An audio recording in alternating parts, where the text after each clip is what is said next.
আজি বজালী জিলাৰ যি তিৰংগা যাত্ৰা হৈছে, এই তিৰংগা যাত্ৰা আমাক শুভ উদ্বোধন কৰিবৰ কাৰণে আজি আমাৰ কাৰ্য্য মন্ত্ৰী হিচাপে আজি আমি শুভ উদ্বোধন কৰিছোঁ। আৰু এই তিৰংগা যাত্ৰাই আগন্তুক দিনত দেশপ্ৰেম আৰু যি সন্ত্ৰাসবাদীয়ে 26জনকৈ ব্যক্তিক নিৰীহ ব্যক্তিক গুলীয়াই হত্যা কৰিলে, তাৰ প্ৰতিবাদত ভাৰতৰ প্ৰধানমন্ত্ৰী নৰেন্দ্ৰ মোদী ডাঙৰীয়াই যি পাকিস্তানক আক্ৰমণ কৰি যি ব্যৱস্থা হাতত ল'লে, সেই ব্যৱস্থাৰ প্ৰতিফলিত হৈ আজি আমি সম্পূৰ্ণ 140 কোটি ভাৰতবাসীয়ে আমি তিৰংগা যাত্ৰা বিভিন্ন প্ৰান্তত আমি আয়োজন কৰিছোঁ। তাৰে অংশ বিশেষ হিচাপে আজি আমি বজালীতো আমি আলোচনা আয়োজন কৰিছোঁ আৰু আমি শুভ আৰম্ভ কৰিছোঁ। আমি নিশ্চয় গোটেই ভাৰতবৰ্ষৰ প্ৰত্যেকজন ব্যক্তিকে আমি এইটো সোঁৱৰাই দিব লাগিব।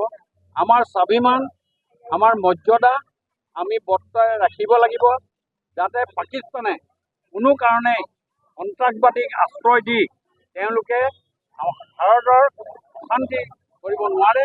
সেই ব্যৱস্থাৰে এই কামখিনি আমি আজি হাতত লৈছোঁ আৰু এই তিৰংগা যাত্ৰাই আজি আমি শুভ উদ্বোধন কৰিলোঁ বুলি ঘোষণা কৰিছোঁ। মুখ্যমন্ত্ৰী 5 লাখ টকাটো আপুনি চৰকাৰৰ সৈতে বিশাখাপট্টনমত যাব।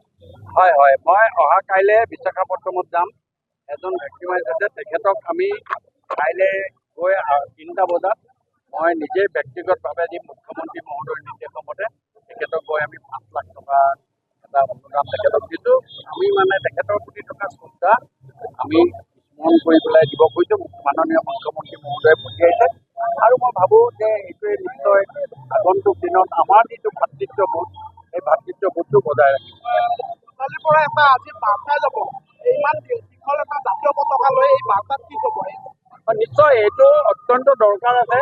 আমি চুক কোণ মাৰি প্ৰত্যেকজন ব্যক্তিকে আমি সোঁৱৰাই দিব খুজিছোঁ, আমাৰ স্বাভিমান, আমাৰ সন্মান, ভাৰতবৰ্ষৰ 140 কোটি প্ৰত্যেকজনে এই সন্মান আমি ৰাখিব লাগিব। বিশ্বৰ দৰবাৰত আমি প্ৰতিষ্ঠা কৰিব লাগিব। বিশ্বই গম পাব লাগিব যে ভাৰতবৰ্ষ এখন শক্তিশালী ৰাষ্ট্ৰ আৰু এই ৰাষ্ট্ৰত কোনোবাই যদি আমাক আক্ৰমণ কৰে আমি তাৰ আমি দিব পাৰিম। আৰু সেইকাৰণে আমি সৈন্যসকলকো আমাৰ ফালৰ পৰা আমি বিশেষভাৱে তেখেতসকলক আমি সম্বোধন কৰিছোঁ, তেখেতসকলক আমি উৎসাহ জনাইছোঁ।